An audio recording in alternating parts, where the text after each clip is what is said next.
大家来到今天的这个讲座哈。那我用中文讲，因为Professor Lum 事实上是听得懂中文的哈，但是只不过他等等的演讲会用英文进行。那我叫黄长玲，我是台大政治系的教授，也是目前亚理中心的主任。那在我们今天开场之前，我简单的介绍一下我们金九讲座。那台大的亚理中心，其实它的前身是我们社科院的客家研究中心。那后来因为韩国金九基金会的这个捐款，那么刚好客家研究中心也要进入一个转型的阶段，所以在金九基金会的支持之下，于是我们其实就成为了这个所谓的亚洲社会比较研究中心。那金九基金会其实在全球非常多的这个国家，其实都设立了金九讲座。那所以呢，这个金九教授讲座，就是这一个讲座教授，对于我们亚理中心来讲，其实是年度性的盛事。然后我们每一年会邀请海外一个进行，就是说亚洲的这个研究，尤其有比较研究趋势的这个学者来担任我们的讲座教授。那各位也许过去参加过类似的情形。那金九先生其实是韩国近代史上非常重要的人物。那各位可能也多少知道，韩国其实走到今天，其实它的内部分裂非常严重，但是它是韩国近代史上少数，就是说在今天韩国内部分裂非常严重的状况之下，但是各方都十分尊敬的这个重要的历史人物。那么也是当年就是说韩国的独立运动的这个领袖之一。那未来亚理中心可能有其他的这个活动，那其实会跟各位介绍他的这个生平的情谊。那也欢迎各位就是说持续参加亚理的活动。那我想我接下来就请我们社工系系主任赵晓芳教授，那他是今天这个Terry Lum 教授的这个讲座的这个主持人，那欢迎他来为我们介绍这个林一星教授。好，谢谢蔡教授。我简单介绍一下我们今天的讲者。那我们都叫Terry， 就是 Terry。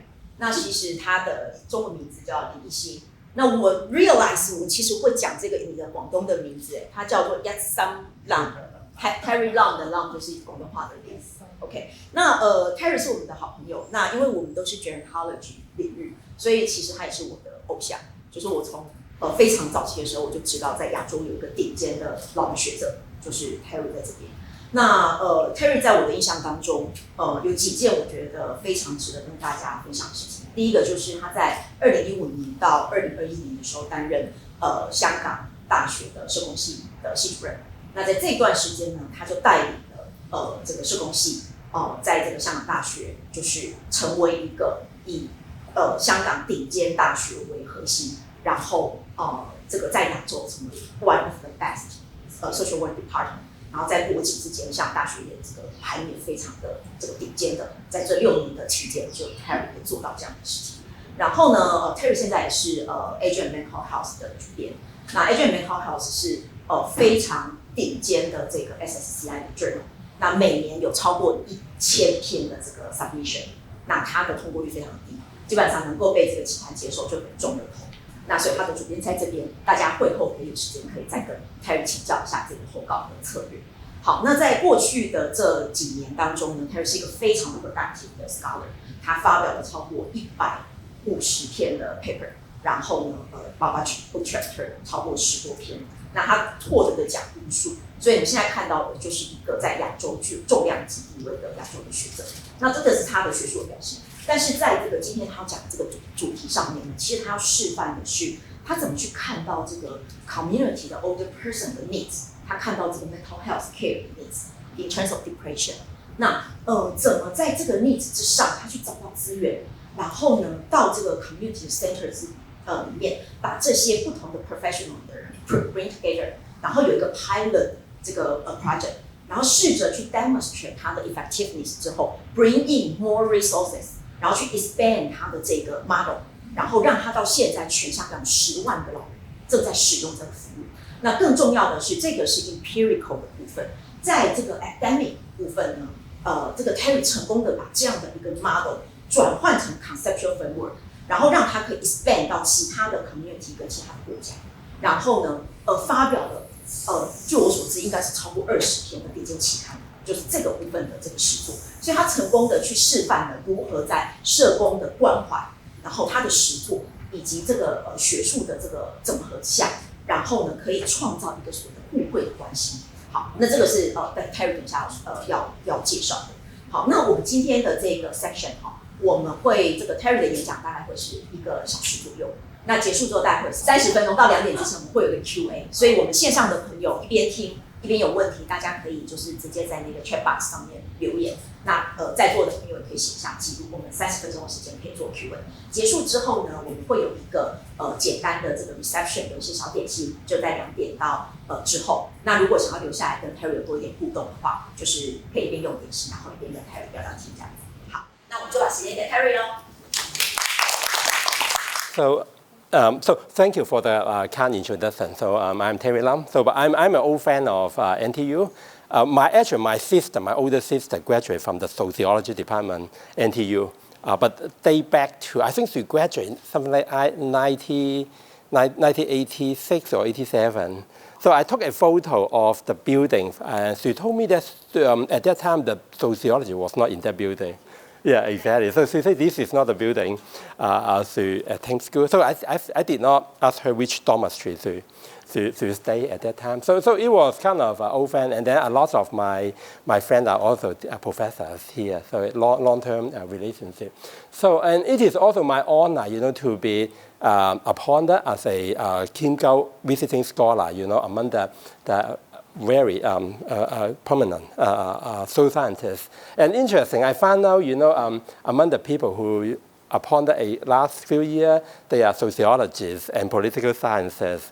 And then I myself is a social worker. So I guess they are more theory-driven. I am more intervention-driven. So so different from them is I do a lot of intervention research. So I start my career as a social policy person. So early part of my publication are mainly in social policy, exactly in long-term care policy.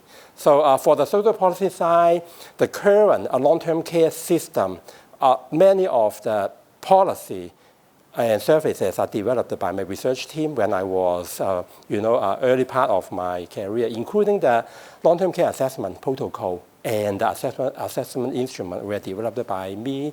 And then each year, about 35,000 older people went through that system in Hong Kong to match with government-funded long-term care. And then I also did the voucher program, the money follow the older person in Hong Kong. I did the age-friendly city. And in the United States, I did 2 pilot projects, which now become national program. One is the cash and counseling program, which is also the money follow the older person, the consumer-directed care in the United States. Another one is the greenhouse small group nursing home. So we start with one small group nursing home in Mississippi.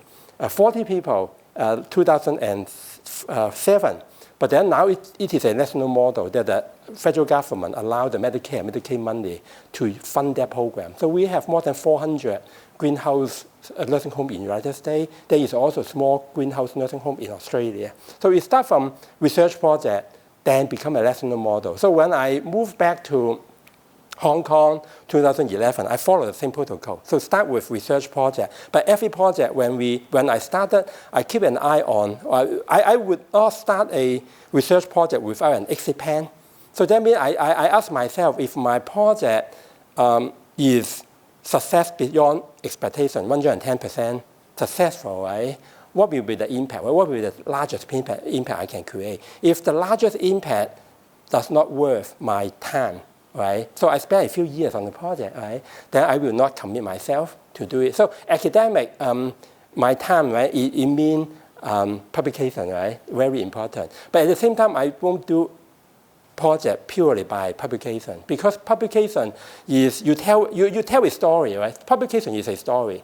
So you have but you want to tell a good story, but first you need to have a story to tell, right? So the research part is to create a story, and then you just don't do the research in order to tell a story. You do the research to create the impact. If your impact are relevant to other people, then it becomes a good story. Right? So that is my approach in doing research. So today I share is the joy age story. So this is an interesting story that I did since 2016. So hopefully I will focus more on the rationale behind, the science behind, the community collaboration behind.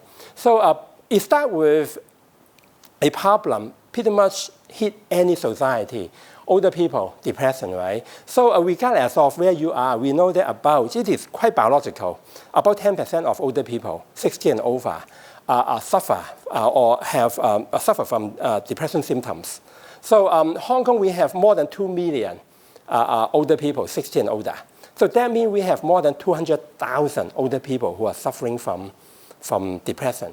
But Hong Kong, we only have 400 plus a little bit psychiatry. We only have 600 plus a little bit clinical psychologists. That means we only have about 1,000 mental health specialists.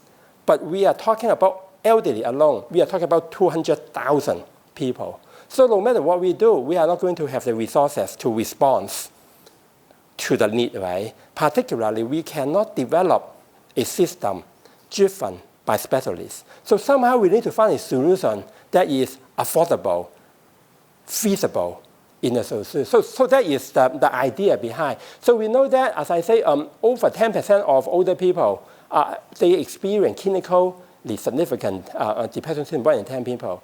And that we are aging extremely fast. By 2030 something, 1 in 3 people in Hong Kong will be 65 and older. 1 in 3 people, 65. So at that time, we are talking about close to 40-something% of the population will be 60 and above. So we are talking about 300,000 to 400,000 older people suffering from depressive symptoms. So that is the rationale behind what we are trying to search for a new solution. So Joy Age is a relatively large-scale collaboration. So the funding comes from the Hong Kong Jockey Club Charity Trust. And then the Hong Kong U, my department and my team lead the development and the implementation. We collaborate with 18 NGO partners. So as of today, the services were delivered in 51 centers in all 18 districts in Hong Kong. So I will share a little bit with you, the mechanism, right? So we also have, it is very multidisciplinary. So we have a multidisciplinary team of PIs. So I'm the PIs. I have 2 co-PIs. So Professor Chen is a psychiatrist by training. And Professor Wong is a health psychologist by training, got a PhD in psychiatry. So this is the co-PI team. We also have a team of co-Is, including counseling. So Professor Jie is a counselor by training. And then we have clinical psychologists, we have social workers, and we have computer sciences. So this is the co-investigator team in the process. So you see, when you have a project in this scale, you cannot just do it by yourself, and you cannot just do it by your own discipline. You need to bring people together to work together as a team. In a university, we have more than 20 full-time staff paid by this project within the university. And so we kind of organize our staff into several teams. So we have a clinical teams of clinical psychologists and social workers, senior social workers. We also have a community engagement teams of social workers, our manager, as well as 2 MSW level, master level social workers. We have a multidisciplinary team of researchers, including 2 research managers. They are research assistant professors.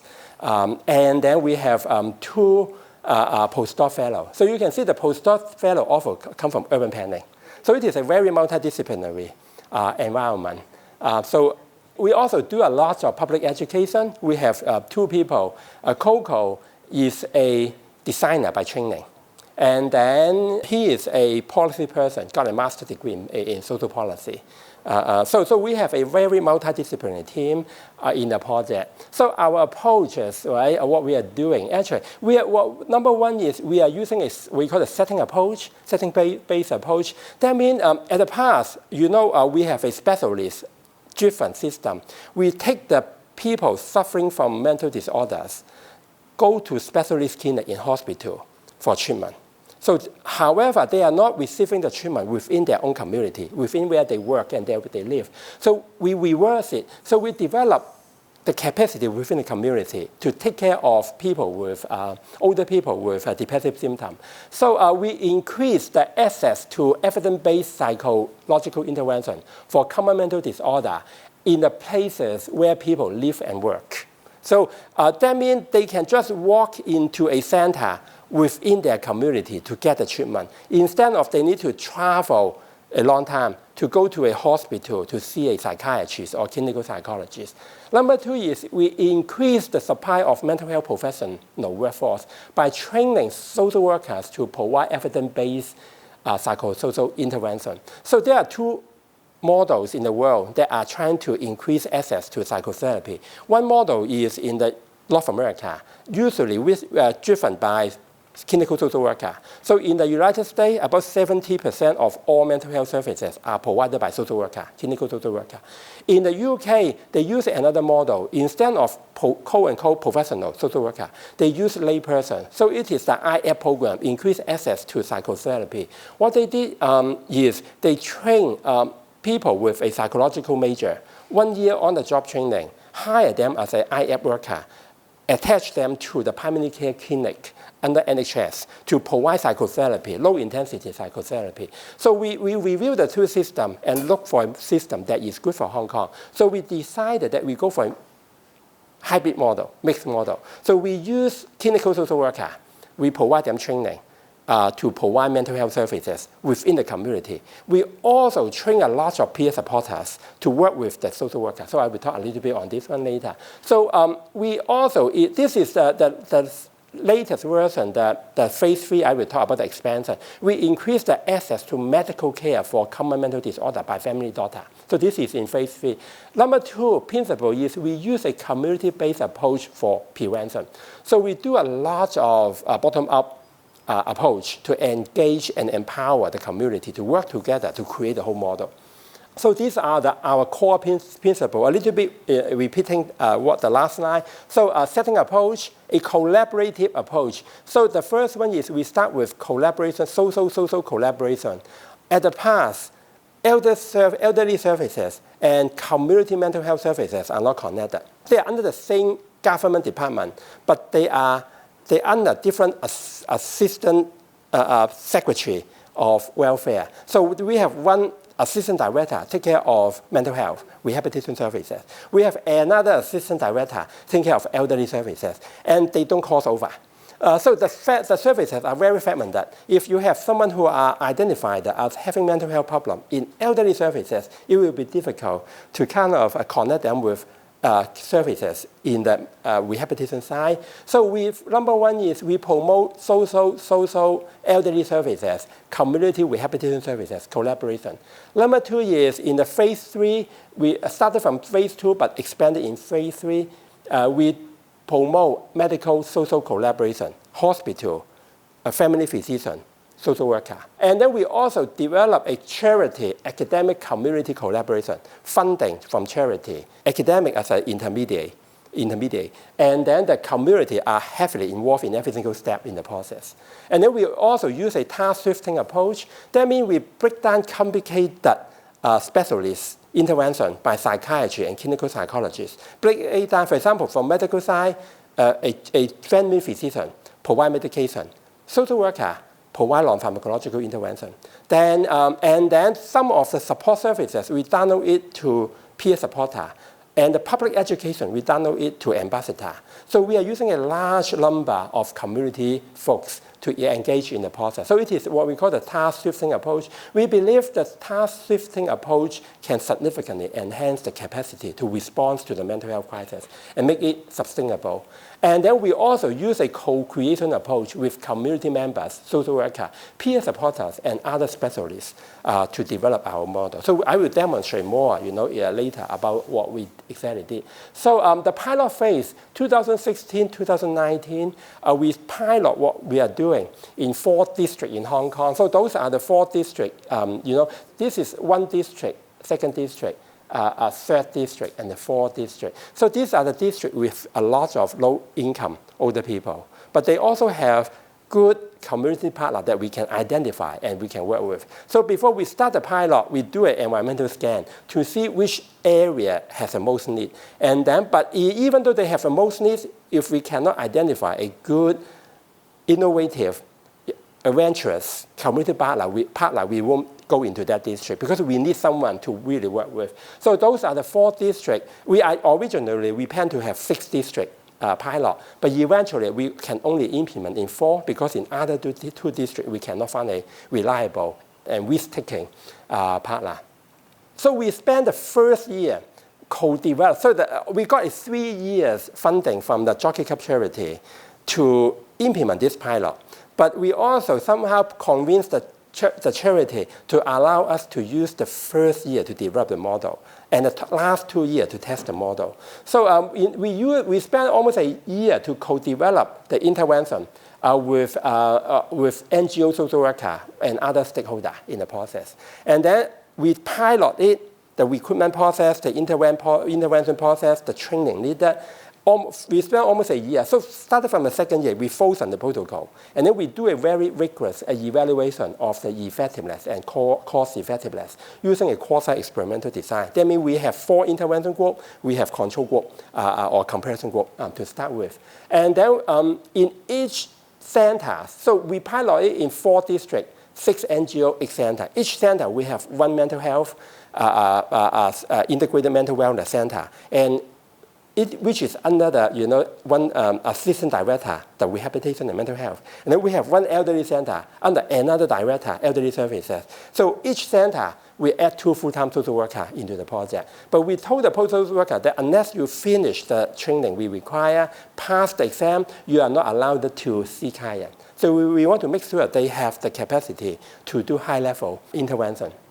So this is the collaborative step care model we developed. So basically, everyone, when we get a referral of older people in, we do a PHQ-9 patient health questionnaire line item assessment. And then depending on the score, if it is from 0 to 4, they don't have significant depressive symptom. 5 to 9 or 5 to 9 mild symptom.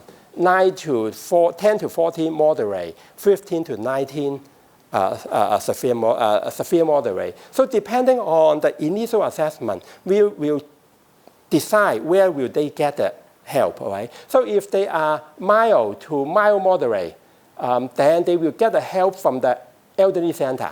So we train 2 social workers in the elderly center to provide CBT, evidence-based intervention, basically CBT.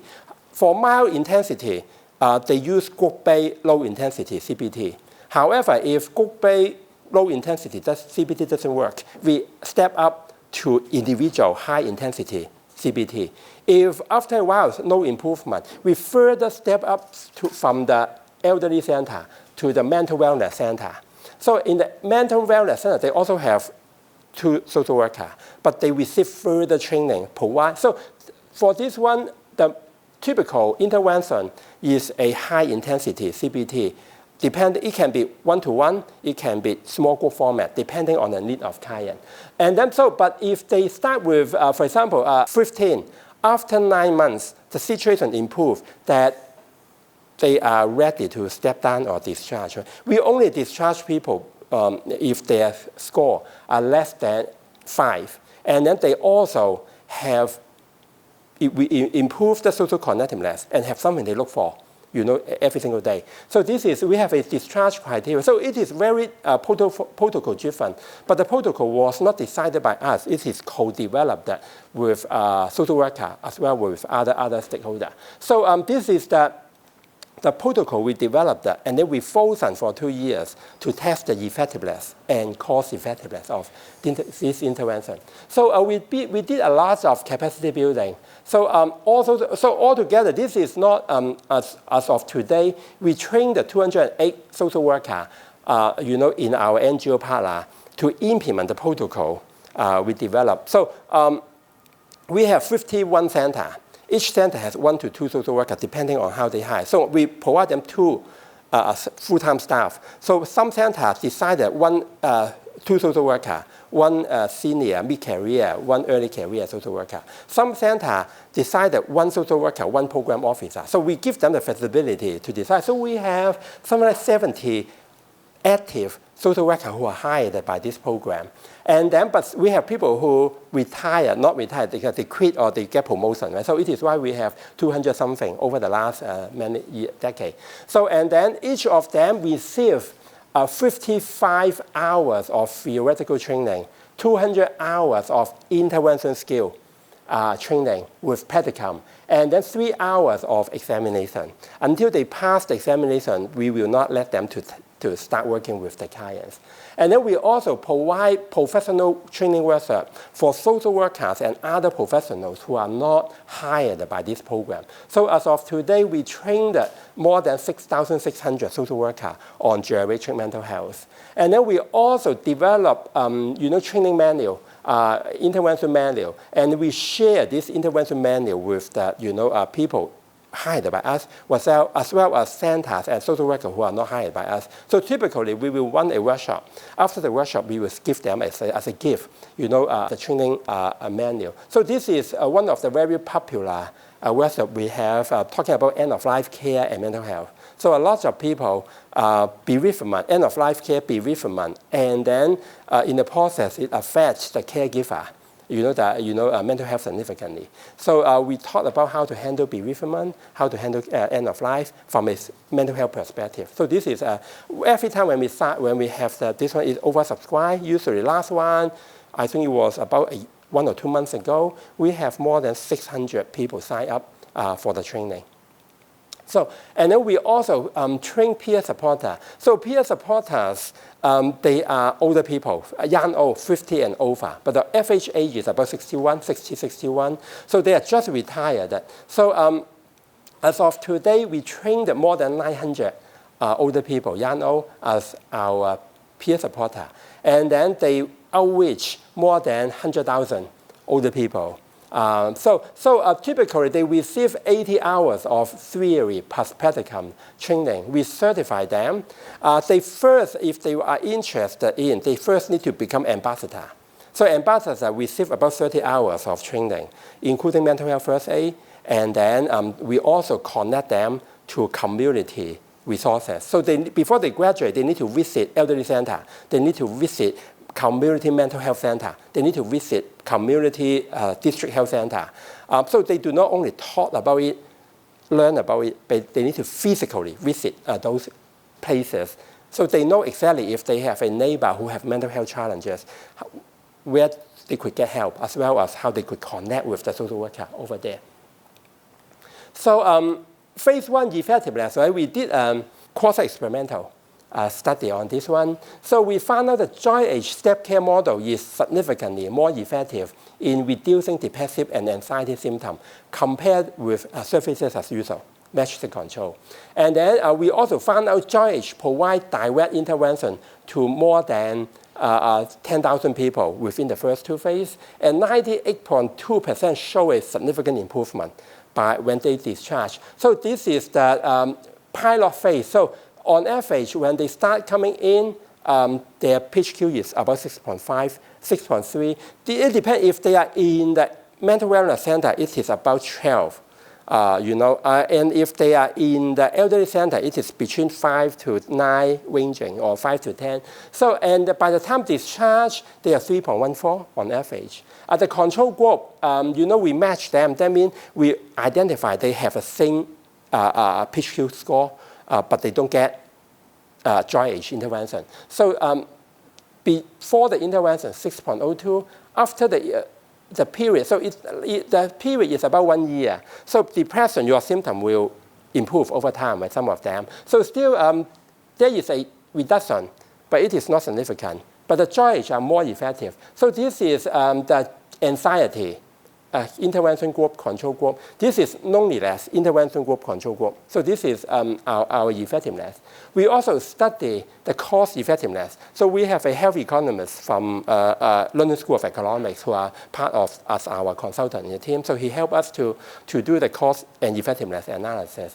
And then we have one RAP at that time, Tracy Liu, who do. Tracy is now, she was our research assistant professor at that time, and then later graduate and then become an assistant professor at City University at HK in Hong Kong. We hired her, but she was so good, and we lost 2 great people in my department. So we hired Tracy back as our assistant professor this year. So Tracy did the cost and benefits, cost and effectiveness analysis. So basically, the incremental cost effectiveness ratio of dry age is, if we want to achieve 1 depression-free day, it costs about 70 Hong Kong dollar.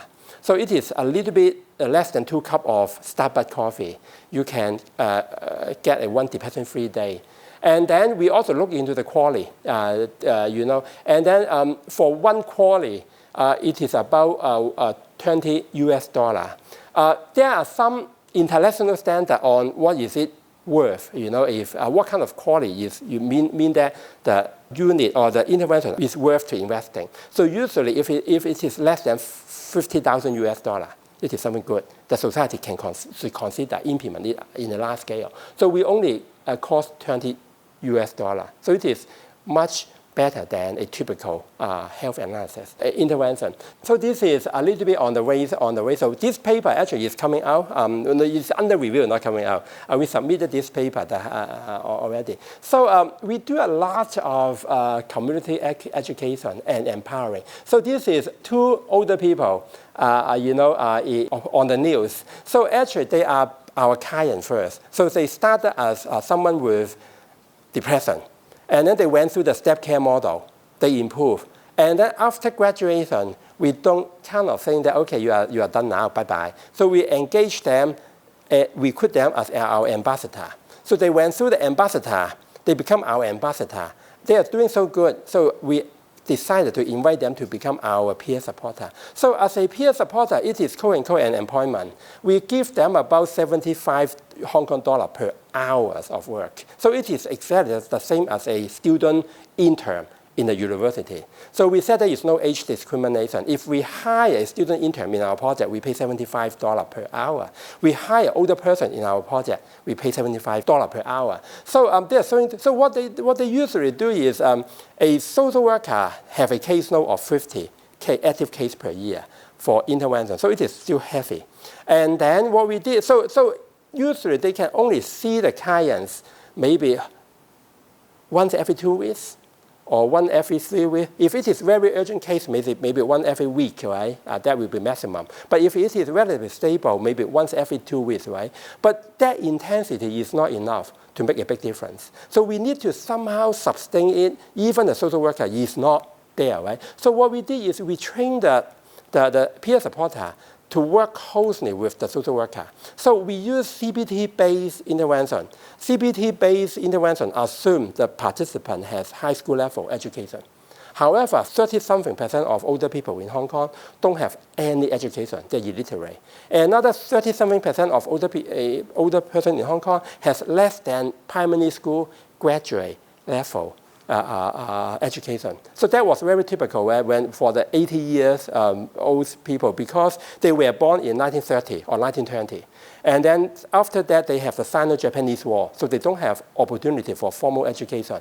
And then after that, they have the Civil War in China. Right? So they totally lost opportunity to get any formal education at that time. So we have about 60-something% of older people in Hong Kong don't have high school level education. So for this group of people, they will be challenged to benefit from CBT, right? So what we did is, if you are illiterate, there is no way you can do exercise based on the CBT principle, right?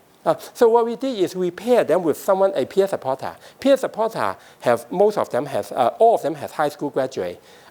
Many of them have some college experience. So we train them the protocol. We pair with them. So they go through, for example, if we have a CBT group, the client will join. The peer supporter will join together with the client. And after the CBT group, the peer supporter will visit the client in their family home, work with them on the assignment. Next time when they have a second session, CBT group, the peer supporter and the client attend together. So this becomes a peer supporter, a companion for the client. So it's extremely effective and useful for someone with limited education. And then it is also an empowerment process. Someone like these two, these three people, they start as a client with depression, and then move to become an ambassador. Ambassador, no stipend, no salary, purely volunteering. But then peer supporter, additional training, we certify them. So this is in phase 2 during the COVID-19. We continue our effort. We train more than 5,000 peer supporters during the COVID-19. But then we cannot do a big ceremony to graduate them. So after COVID-19, we make a big event. We invite all graduates during that period come. So more than 500 peer supporters. I think it is close to 600 peer supporters come. And then the Deputy Director of Social Welfare Department in charge of elderly services come. And then we have a great day, the whole day, to celebrate the achievement. And then so this is the phase 1, right? Phase 2, so because we have so good results by 2019, so our project, the pilot phase between 2016 to 2019, so remember 1 year co-development with stakeholder. 2 years implementation. By middle of 2019, we have preliminary data, right? So we found out our services are 3 to 5 times more effective than the treatment as usual, and more cost effective. So as a result, we share it with the foundation, and the foundation are so excited. And then they think, okay, maybe we can expand it, right, from 4 districts to all 18 districts in Hong Kong. So at this time, since the resources are quite large, right, this project, pilot project, we already got about $70 million from the foundation. So this project, we expanded to all 18 districts. So the total budget is about 300 million Hong Kong dollar. So including something like 70 million to the university to support the research team, and other 200-something million go to the NGO to hire the 2 social workers.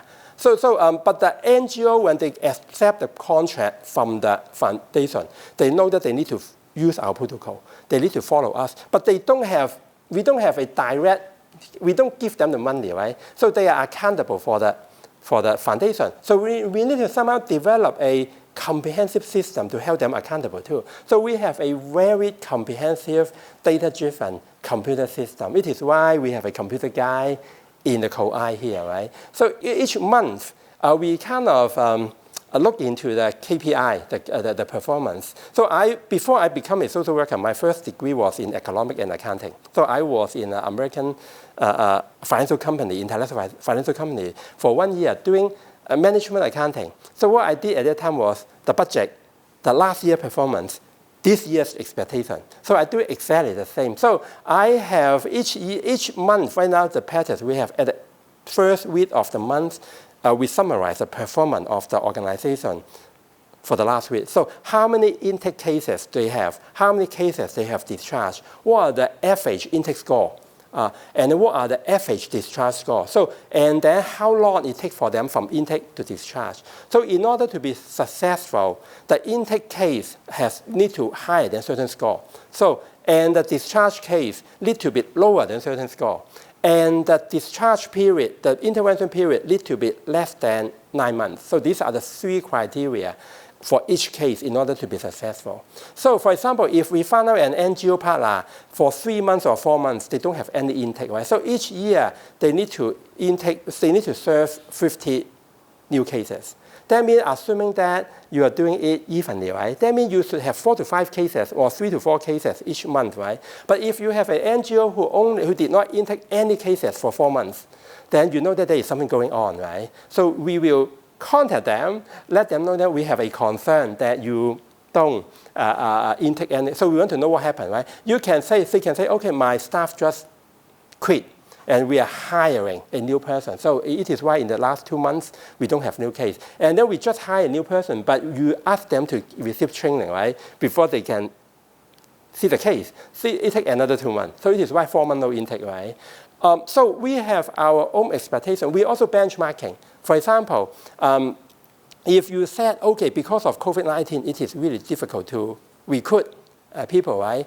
Okay, that's absolutely legitimate reason. Well, let us look at all 51 centers, right? If we have other 49 centers, 50 centers doing quite okay, and you are the only center who, outlier, then we can say, okay, but other centers, they adjust their protocol a little bit, and they're able to successfully intake 4 to 5 cases per year. So we don't bring them, actually, we use a troubleshoot with them. We told them, let us work together to find a solution to the challenge, right? So every time when we see there is anything, we try to find a solution. So we have a very elaborated system to each month monitor the situation. At the same time, we also share exactly the same information with the funder. So when the NGO, every quarter they need to report to the funder how many cases they have taken, how many cases they have discharged. So that number they report to be very similar to the number in our computer system.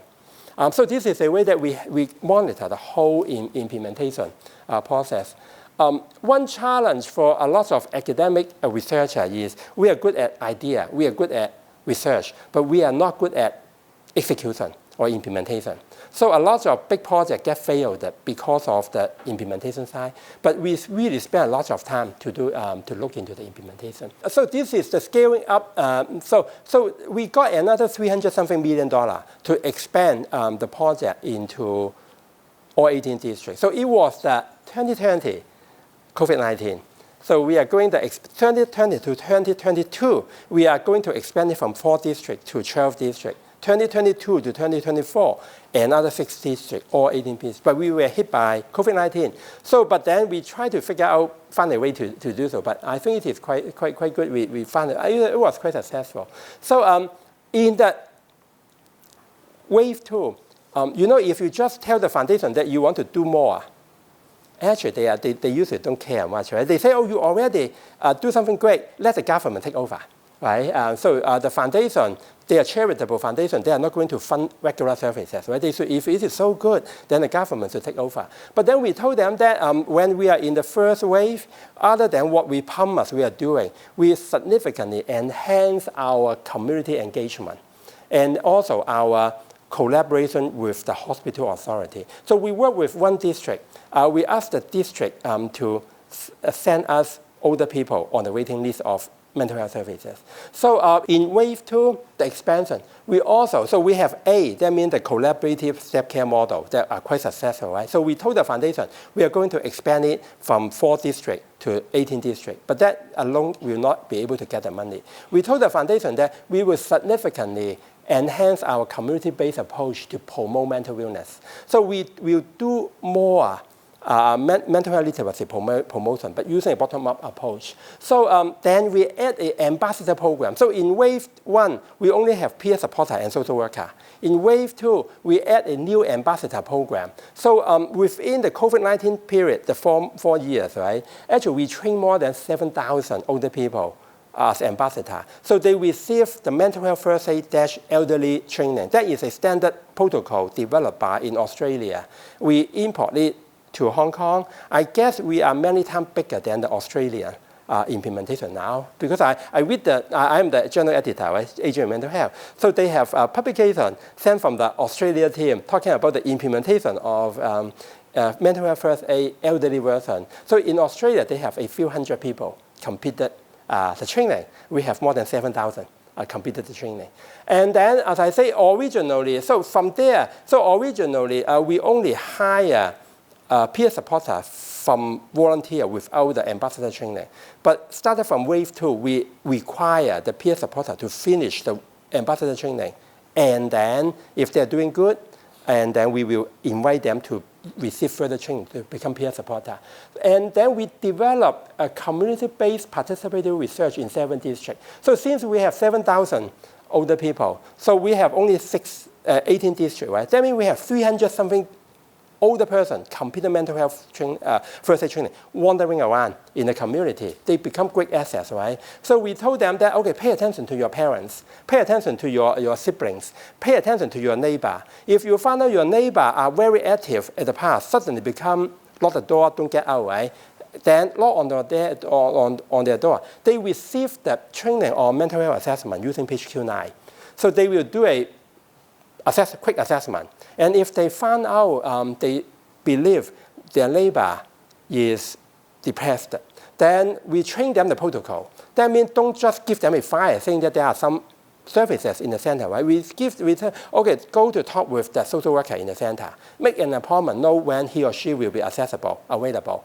Go back to the neighbor. Tell the neighbor that, okay, I know next Monday afternoon, there is a social worker in the elderly center who may be able to help you. I will come to your apartment on Monday afternoon, 3 o'clock. Come to walk you down together to the elderly center to see the social worker. And he also the ambassador also told the social worker that 3 p.m. I will bring one of my neighbor to the center. I suspect he has depression, right? So this is what we do. But since we have so many manpower, we cannot just let them idle. So we ask any district if they are interested to do some bottom-up mental health literacy promotion organized by the older people, for the older people. So we ask if we have enough people interested in a district, we will organize community-based participatory research in that district. So it needs to be enough social worker ambassador raise their hand, and the social worker in the district raise their hand, and then we will join them. So we have 7 districts. We do a CBPR, to promote mental health literacy. I will talk a little bit more. So and then the social worker and the CBPR group, they do a lot of community talks and public dissemination. So we require them to get the money. Each year, they need to give 12 community talks on mental health related topic. They need to organize one district level community event to promote mental health literacy. And then these people, put together with these people, the peer supporter, they outreach more than 100,000 older people who are living alone in the district. And then from here, as I said, we train more than 7,000 ambassadors later become the peer supporter. So this is the ambassador training. So they go through 15 hours of mental health first aid, elderly, and then 6 hours of geriatric depression training. And then they need to go through the practicum. Interesting thing is, one day I get a WhatsApp message from my sister who just retired as a urban planner, senior urban planner in the Hong Kong government. And then he took a photo of her graduation certificate of the ambassador training. And then he found my name on it and my signature. So he asked me on the WhatsApp, is it your program? I said, yeah, that is my program. Yeah. So she graduated. She is a senior government official. She graduated, retired. She looking for something meaningful engagement herself, right? And then she found out this program is quite meaningful. So she signed up, and then after graduation, she get the certificate signed by me. She suddenly found out my name is on it. So this is the training. So we got lots of media attention on this one too. So and then engagement with public. So we have public and community event which we talked about. So in the last few years, we have more than 860 community events organized by the NGO and by the peer supporter and by the ambassador. And then we have 2 websites, one Chinese for the older people, one in English for the research community and policymaker. And then we have more than 326,000 views. We have one smartphone app on WhatsApp. All ambassadors, when they graduate, we ask them to download the app. But it don't start at the pilot phase, so it starts in the second phase. So it is why the number is still lower. But it is up to them whether they download or not. We have a Facebook page, and we have YouTube channel. And then we have once every 2 months, we publish an article in major newspaper. So we have a contract with the newspaper that we write the content, and then we pay the money, and then they publish as an editorial, for us. And then we have publications. So we have suicide prevention toolkits. We have caregiver and peer supporter storybook. We have mental health self-help toolkit during COVID-19. We have newsletter. We have intervention manual. Right? So this is what we do to public education. And then during the COVID-19, because we cannot have face-to-face interaction, so Hong Kong was locked down for almost 3 years. And then so what we did was we identified older people. And then we train the ambassador to do what we call the warm call. So a telephone call. So the elderly center, they have a list of members. So they have a telephone number, their membership list. So our ambassador, they trained to do telephone assessment using a quick assessment protocol we developed. They call those people and then do a quick assessment. If they are okay, then okay, right? If they are not okay, then connect them to the social worker. So we reach out for more than 7,000 older people. We identify some older people who need help. So we do the rapid response during the COVID-19.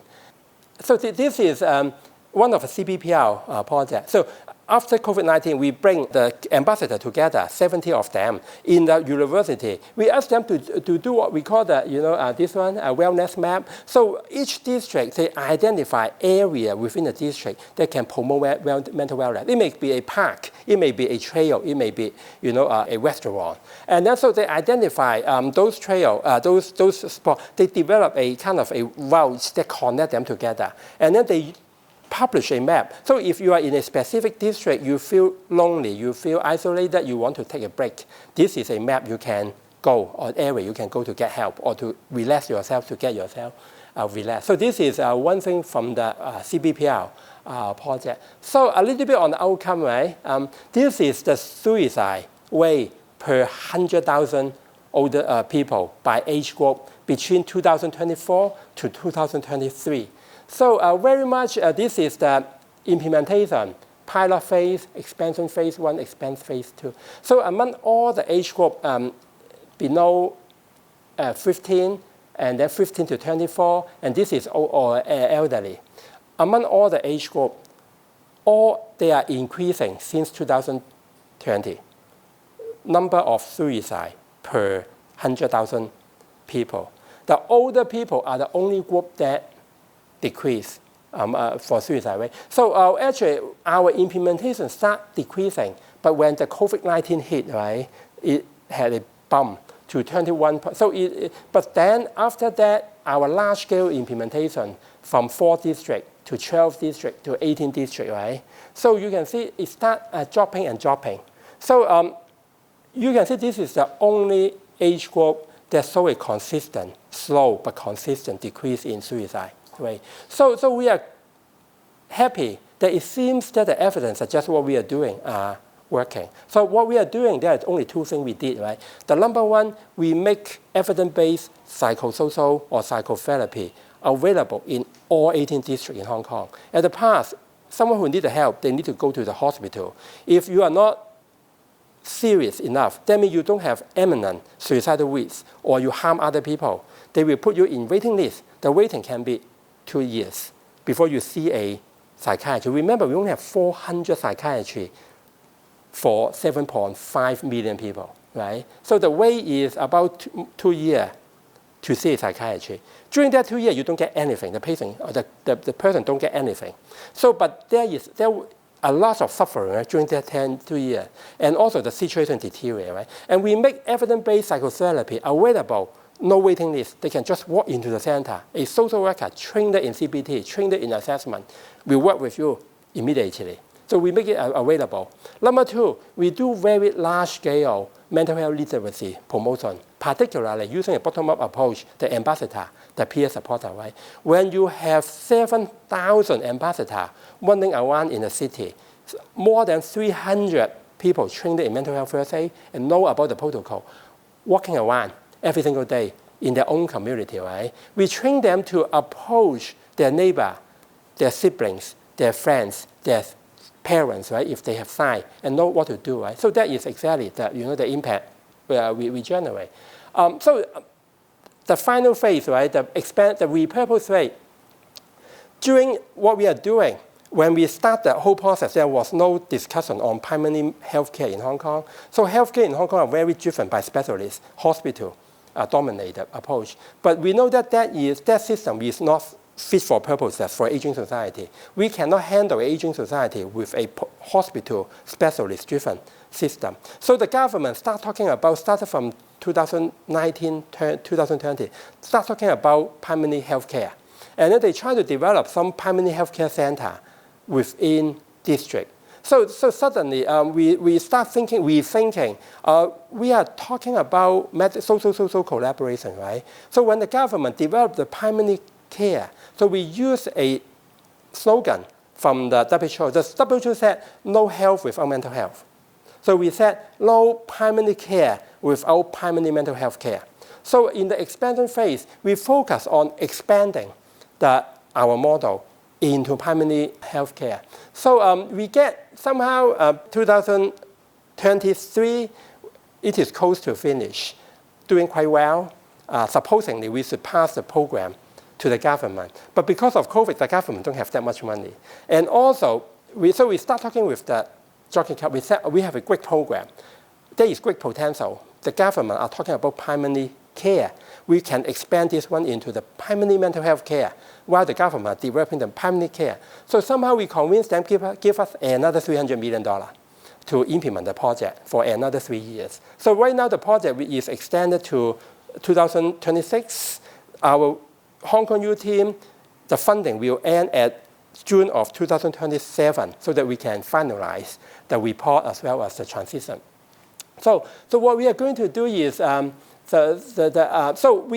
are trying to develop a primary mental health care center. So other than the 49 centers in 18 districts, we add 3 centers collaboration with district health center. So these are primary care settings. So this is so 49 plus 3. So right now we have 52 centers running our services. So in that 3 centers, we lower the age eligibility because primary care is not just for elderly. So it is also for other age. But we cannot take care of all ages. So we lower it to 45 and over. So the primary healthcare center will take care of 45 to 59. And 60 and above will be elderly center and the mental health center. And then each center, we add 2 full-time staff. So it can be 2 social workers, it can be 1 social worker, 1 nurse, or 1 social worker and 1 program officer, up to the operator. We also add a new component. That component is, as I said, we try a pilot that older people who have common mental disorder on the waiting list for psychiatry services, the waiting will be 2 years, right? So we ask the hospital people, okay, while they are waiting, ask them consensus to refer the case to us. We can provide evidence-based psychotherapy in their own district, the setting approach, right, in their near what they are living, without affecting their waiting list. So they are still waiting for the psychiatry services. But if after 9 months, their situation improves, right, we show that 92.5% of our cases has a very significant reduction in symptoms after the intervention. We believe this is still the same. So if they become non-issue, when they see a psychiatrist, they can just tell psychiatrist, oh, I need to cancel the appointment because I'm okay, right? This will save the system a lot of money, right? And also cut short the waiting list. So we did a pilot between 2020 and 2023, quite successful in one of the hospital districts.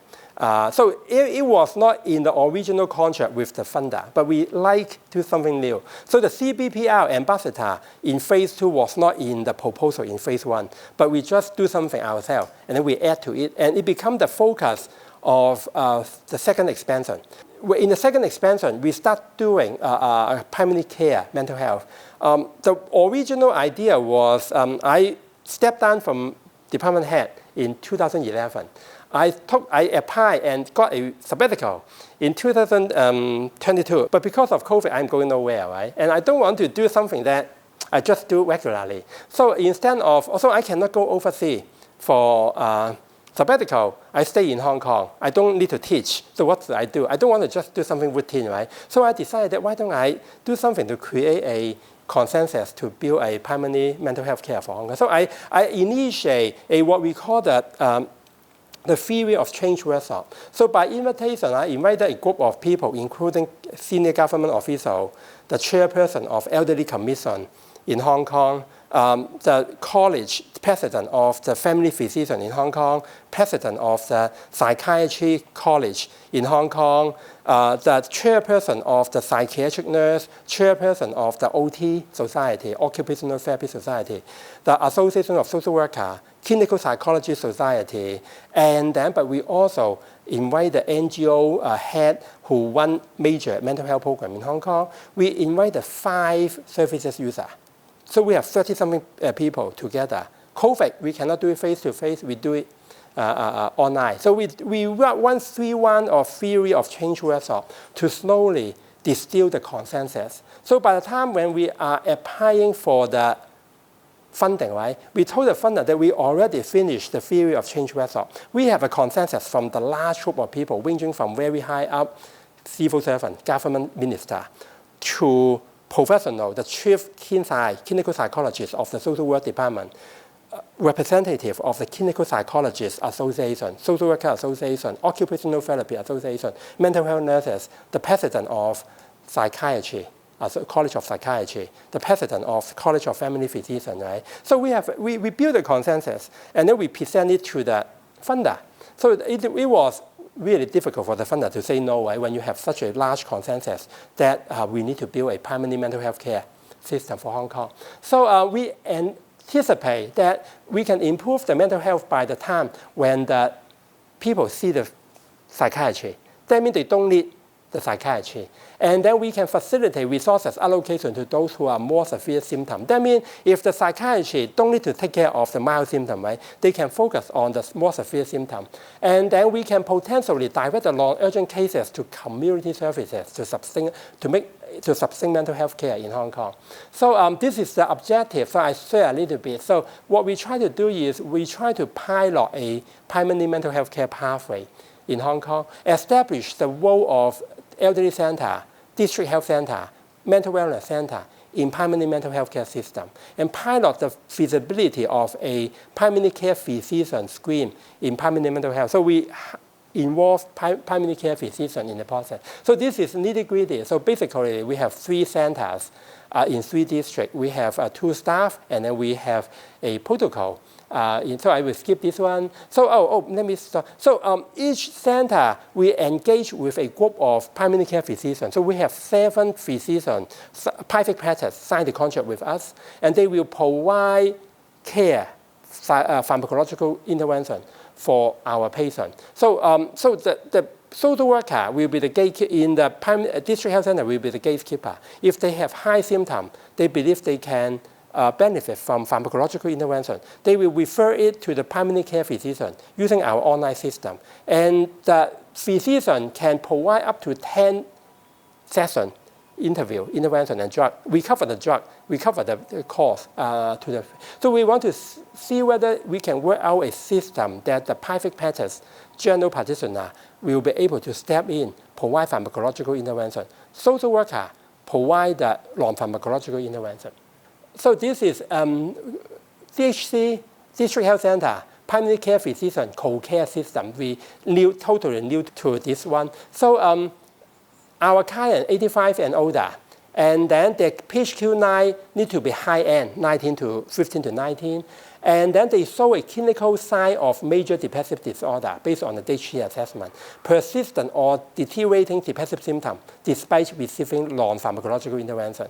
Not known to, if they're already waiting list in the hospital system, they are not eligible. So we want to find someone who are not on the waiting list, so to try the co-care system. So the medical doctor will provide pharmacological intervention, but they will co-care with the social worker to provide non-pharmacological intervention in the process. So we are still testing that model. So this is the patient's pathway for our model, for the DHC model. So in order to convince the government, you need to make sure there is no gap, no loophole in the process. Every single step, every possibility, if client reach certain criteria, there is some way you can take care of it, right? So this is the flow chart we have for every single program we have. As I say, social work academic are not good at execution. You need something like this one as a reference, as a guideline to make sure our implementation okay, right?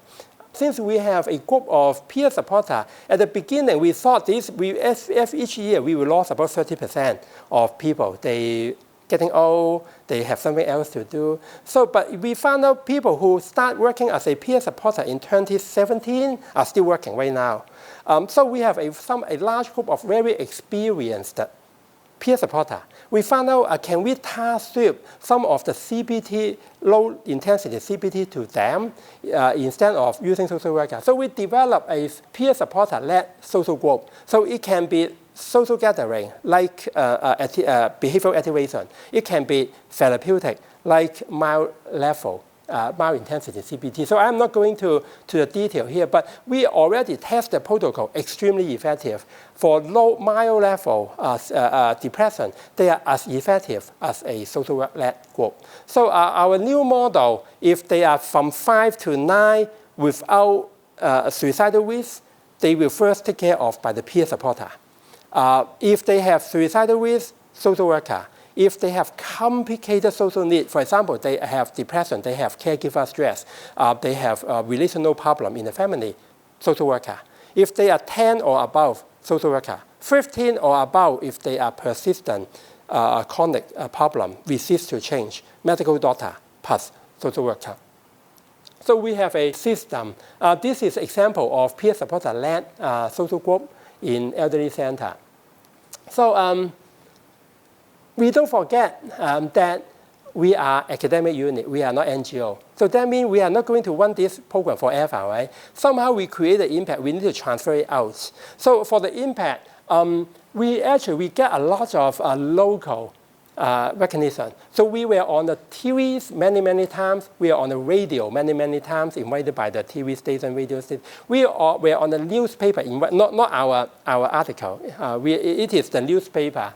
So we have a lot of local recognition by the government, by NGO, as well as by the media. We also, the governor of Hong Kong, the chief executive of Hong Kong, in their recent policy address, he also mentioned our model. The government established a new working group to examine the feasibility of stepped care model in Hong Kong for mental wellness. And they make reference to our project to initiate the project. So in fact, they invited me to submit a proposal for that evaluation. So the deadline is May 15, so I still have a few days to finish it, but I haven't started writing. So if that proposal went well, the government likely will have a new step care model for Hong Kong. And then we were recognized internationally. So during the COVID-19, I was invited by the UK Parliament to give a testimony. I talked with Toronto government, Australia government, Chile government on mental health and older people in COVID-19. We were invited to the PINS in a Thailand conference to talk about what we did in the step care model. And then university-wise, this year, last year we got the Faculty of Social Sciences Knowledge Exchange Award. And then this year we got the Hong Kong Youth Knowledge Exchange Award, for the university-wise impact to the society. And then, but we did not forget about publication. So since we got the data in 2019, we published more than 24 articles, research-based articles, many in very top aging journal. So those are the publications we have. So our task is to develop the pilot, make it feasible, make it acceptable, pass it to the government, right? So lesson learned, the last slide. So number one is upstream solution, right? That means we cannot do a downstream solution. Downstream solution is when you find someone in the river struggling, you send someone to rescue him or her from the river, right? So this is downstream solution. But you always have people in the river. So unless you stop people fall down into the river, right? Otherwise, you are always doing the downstream solution. Upstream solution, that means you find out what happened, why people drop into the river, right? There is a hole on the beach, and so you need to fix the hole so that people don't drop on the river. So we need to upstream solution. So we need to focus on social determinant of health and mental health, looking into why they get into the trouble. And then we need to fix the problem early on rather than later on. And then we need to increase the mental health literacy through a bottom-up approach, the CBPR. We build a web around community support network where older people live, our ambassador and peer supporter program. We need to build community capacity to provide evidence-based psychological intervention. This is CBT delivered by our project social worker and counselor. So the capacity building. We need to build the community capacity for mental health treatment in primary healthcare. While the government are talking about primary care, we want to do it before too late, right? So we engage the government. So we want to make sure that GP, the family doctor, are mental health ready in the process. And then we do a lot of task shifting, right? Psychiatry, keen side to social worker to peer supporter to ambassador, right? And then we do a strong charity, community, university collaboration to increase the acceptability and feasibility of the project. So every project, when we start, we think about how we can make it feasible, how we can make it acceptable. And then, most important, rigorous research, policy advocacy for sustainability, right? Without the research, we will not be able to convince the foundation to give us the second pot of money, right? They gave us a small money to start the pilot without very strong research. So people said for social program like this one, it is extremely difficult to do RCT. Actually, we did RCT. Not only for this one, we have another project I taught in the class, I taught the time band project. Even for time band project, we do quasi-experimental design for time band, and which our colleague Tracy, using that one to kind of move up really extremely fast in the academic letter. Because people said policy research extremely difficult to do RCT, but we did RCT and then we published the paper in a very top journal. So this is what we did. So hopefully this is sharing to kind of think about the work we are doing in Hong Kong, particularly how an academic person can move from idea to implementation to policy change, right? Thank you so much. Hello, Professor Len. I'm a homeowner and I'm happy intern in Southern District Council, and I know the they are doing this plan. And I want to know that, as you know, the Wafu estate is we developing now, and a lot of the elderly, they are facing a lot of changes of their environment. And so I want to know that how we can just focus on, I know because the government, they are always focused on the public transport efficiency or the economic, how to make the biggest benefit in economic. So I want to know that how to focus on the elderly mental health when they are facing the lots of changes in their environmental. Yeah. Thank you. Yeah, so thanks, Terry, for insightful presentation. So I have two follow-up questions for you. The first would be to agency. How do you convince agents to participate in your research? Because participating into research means more paperwork. So how do you convince them to be a partner?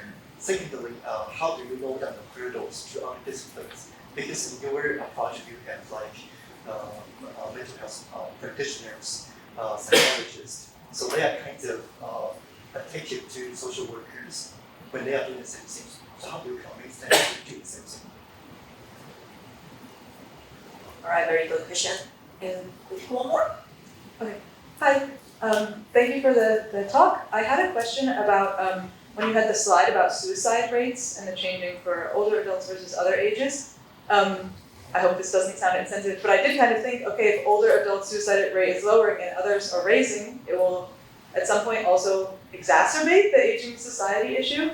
And I kind of thought this kind of model, if there's only 1,000 professionals like psychiatrists or clinical psychiatrists for the whole society, probably this kind of model that is not based on professional care would be necessary for everyone. And so, of course, you can only focus on so many things, but is there any idea about expanding to other age groups or collaborating with people who have a focus on other age groups or something like this? Thank you.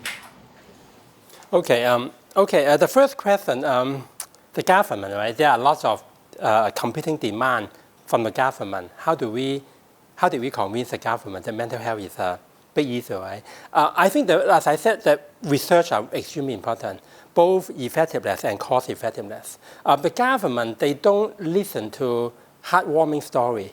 They look into the data, right? So number one, the data. Number two is you need to prepare yourself and catch the moment that is optimized for you. So let me tell you, for those who are from Hong Kong, they may know, 2 years ago, there was a tragedy that in a Hollywood Plaza.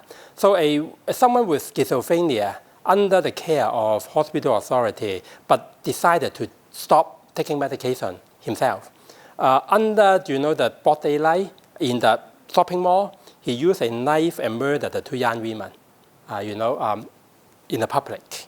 It became a huge, issue in Hong Kong. It put stigma to people with mental disorder, right? Before, I think it was 2022, I believe, around, just a month before that incident, we talked with the government about, the importance of community, and then we thought about, okay, we should increase the primary care capacity, deal with mental health. And they say, no, they are too busy with primary care, and mental health is not on the agenda. Absolutely, and no, end of story, right? After the incident, 1 week later, we go back to see the government. And the government know that they need to do something. Otherwise, they will not be able to settle the anxiety and the demand in the community. And then at that time, still the person in charge of primary care initiative in Hong Kong, the medical doctor, say no. But next to him is a politician. He say, give us 1 week to think about it. So at that time, it was in the same meeting, we talked with the government again. He say, the person, medical doctor in charge of primary care, protocol, everything, say no, this is not something on their priority. The politicians say, give us 1 week to think about it. 1 week later, they call us, they say, okay, you now can implement your project in the district health center, that means in primary care. So I think that is the moment you need to catch, right? You need to really prepare. Without the background work we laid down, right? The pilot we did and the evidence, we will not be able to move the government. But even with those ones, you won't be able to move the government until something happens. But something always happens. It depends on whether you catch it or not. Let me tell you another story. We talked with the government about the potential linking big data to help older people, particularly those who are living alone or two couples, right? To identify and to the gap in services. We did it before as a pilot, going nowhere, the government.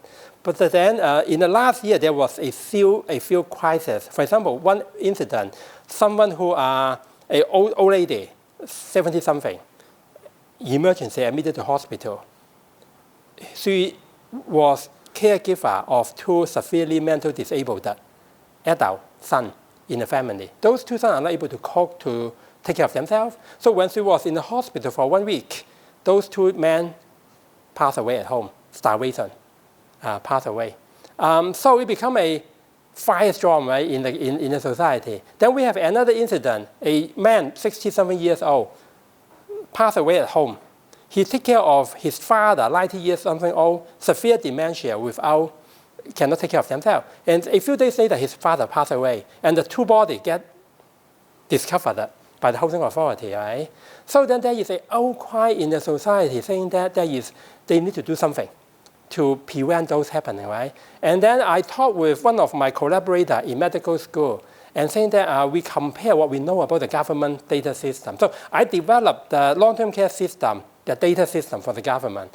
The guy who used the hospital authority data to do COVID-19 research. We compare those, we can merge the 2 data to identify those people. So after that, I sent a WhatsApp message to the Ministry of Labor and Welfare, briefly a short paragraph about the idea. And then I said, I hope I can request a short meeting with you to present further. Within a couple of minutes, he replied back. He's saying that, why don't you come up to the government headquarters for a meeting? And then I thought I will have an informal meeting with him. But when I was there was 20-something people. The Department of Social Welfare, all the directors sitting there. And then I have 2 other collaborators come up. So we present the idea. At the end, he said, we thought about that, but we don't know it is feasible. We don't know the potential. utilization. He said, you likely provide a solution to the government. And then he said what resources you need to do the project. Right? So we asked them for about $1 million Hong Kong dollar, but very quick to do the project. So pretty much we got the money. And then actually within 6 months, we merged the data, we identify the people. But then we told them that right now we can merge the data, we can identify the people based on the algorithm that is developed from the hospital, not used to identify the at-risk older people. So we need next step to really use, for example, AI to identify the algorithm, to develop a new algorithm to identify the at-risk people. And so we just submitted a proposal less than a month ago to ask for another $5 million for that project. So we test it feasible, but we need a more precise algorithm to do so. So the story is there are always incidents like this one happen. You just need to be sensitive enough to catch the incident. But number two is you need to have the trust from the government, right? They know that you can do the work. They know that you are not going to make the government embarrassed because they're going to share with you some very sensitive information. Those information, if you want to harm the government, you can do it, right? Because you have all those sensitive. So they need to trust you enough that you are not going to do so. So over the years, I have many collaboration with them. So they know that it is, I told them they know my bottom line. It is absolutely okay, you bookshelf my report, bookshelf then we put it aside, thinking it is not relevant to what you are doing. I have no campaign. I know that the political process, the policy process, and the academic process are two circles. And the two circles may not overlap, right? So I respect you have a political process you need to consider. And I only consider the academic side, right? So if you think of my academic suggestion, proposal are not relevant, that's okay, right? But as long as you don't say, you say Terry recommend something, if I did not say those in the report, I will come out and say, no, this is not what I said. So they know that they would not put word into my mouth. If they put word into my mouth, I will come out, make them embarrassed. But it is absolutely okay. They just bookshelf my report, assuming that it never happened, or So as long as we know each other's bottom line. So I will try my best to use my academic rigor, scientific research, to advance the government policy making. But they also know that if they don't like my suggestion, that's okay. I totally respect the political cycle does not overlap with the academic cycle, right? But if it overlaps, then I will have an opportunity to help the government to develop something that is evidence-based, right? So how to work with NGO, right? The same thing, one thing I'm quite famous for is every time when I was invited by NGO, I will go. It can be one dinner, like annual dinner. It can be a lot of time when I was the director of the South Pole Center on Aging before I was a department head, a lot of NGO come, they want to talk with me, get consultation. They usually ask, do I need to pay you how much, for the consultation? I told them consultation free of charge. Some work, I share with the students some of the work, like the time band project, pro bono, right? But I developed partnership with the NGO. They owe me a lot of goodwill. So by the time when I need someone to help me, I will knock on their door, and they will honor the other part of the process. So pretty much all the 18 NGO, I work with them closely throughout the whole process. So this is the relationship you have in order to make things change, right? But at the same time, don't forget our primary role is an academic person. So you cannot just think that you're doing a good job in the community and then you neglect publication, you neglect conference presentation, right? So we also need to make sure we are valuable member in the department. So that means every time when I do a research, I ask my team, even myself, I ask my team, if your project is successful, you get all the data you need, will you be able to publish your paper in top-tier journal, right? If not, don't waste your time, right? Don't waste your time if not. A lot of those research don't need to be done by academic. Some of the work needs to be done by academic, don't need to be done by academic in HKU. There are 8 universities in Hong Kong. So there are other faculty members who can do the job, right? I don't want to get all the resources to myself, right? So make sure the thing I committed to are the thing that I am the only person who can do. And by doing so, I know that I can put the data, the publicated finding, into the top tier journal, right? It does not only help me, it helps my colleagues, right, the research assistants. Since I returned to Hong Kong, many of my postdoc, my RAP, they are now assistant, associate, or even full professor in top research university. So because they know the importance of publishing the data, right? So you need to design the research in a way that it is publishable and publishable in top-tier journal. So this takes a lot of effort. And so I think every time when I walk into a project, I want to make sure it will happen, right? As I said, if your project are 110% successful, that means success beyond your own expectation. Will you be able to publish your paper in the top-tier journal of your own discipline, right? For me, top-tier journal may be the Gerontologist, Innovation on Aging, International Journal of Geriatric Psychiatry. So those are in the top 25% or top 20% of the journalists. So unless we are sure we can do it, otherwise we are not going to jump into the project. And the question on suicide, actually we are expanding it beyond elderly. As I said, there is no reason, if the step care evidence is our step care, collaborative step care model is working for elderly, there is no reason that it won't work for other age group, right? So actually, it is why in the phase 3, we are expanding to middle age, but we know that we can also further down the age group, but we don't have that resources. Because every expansion, we need to redo the protocol. For example, middle age, women are more prone to depression than men. Women go through the menopause. Women go through caregiving, right? That means the intervention for women, middle age, are not the same as intervention for women at old age, right? So we need a whole clinical team, retrofit, or we do the clinical protocol. So right now we are working on a clinical protocol for women menopause, going through the menopause. Menopause symptom itself affect the mental well-being, right? Women caregiver, right? So they can take care of their aging parent. At the same time, they are taking care of their teenager or children. At the same time, they may be in a have heavy responsibility in their work, right? So those are challenges that they are facing.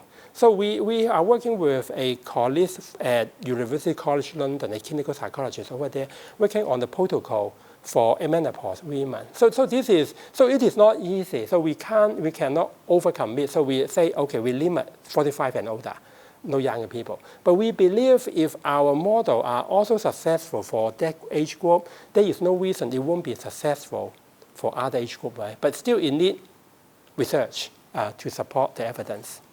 All right. So I think we better close this section. And for our audience in this room, we will need to take a picture together, and then after that you can enjoy the refreshment and then have more opportunity to talk with Terry after that. And before ending this section, I want to express my special thanks to Garth and Professor Huang Changlin for having Terry here to sharing such a wonderful talk and experience in Hong Kong with us. So let's thank Garth, Professor Huang Changlin, and Terry. And let's move here.